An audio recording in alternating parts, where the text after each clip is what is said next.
नियोजित भाजपा कार्यालयात वर्धापन दिनानिमित्त वर्धापन दिवस मोठ्या दिमाखात साजरा। वर्धापन दिनी संस्थापक अध्यक्ष उत्तमराव पाटील यांच्या पुतळ्यास पुष्पहार अर्पण करून अभिवादन। याबाबत वृत्त असे की राष्ट्रभक्तीने प्रेरित झालेल्या कार्यकर्त्यांनी समर्पित भावनेने भाजपाला सत्तास्थानी पोहोचविले।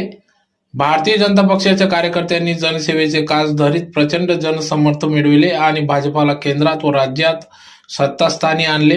पंतप्रधान नरेंद्र मोदी यांच्या समर्थ नेतृत्वात भाजपा निश्चितच 400 के पार प्रत्यक्षात साकारून केंद्रस्थानी सत्ता प्राप्त करेल असा आशावाद भाजपा अध्यक्ष गजेंद्र अंपळकर यांनी या प्रसंगी व्यक्त केला। 6 एप्रिल 2024 रोजी भाजपाचा वर्धापन दिवस 6 एप्रिल हा वर्धापन दिवस साजरा करण्यात येत असतो। त्यानिमित्तानेच आज धुळे शहरातील चाळीसगाव रोड जवळ असलेल्या भाजपा कार्यालयात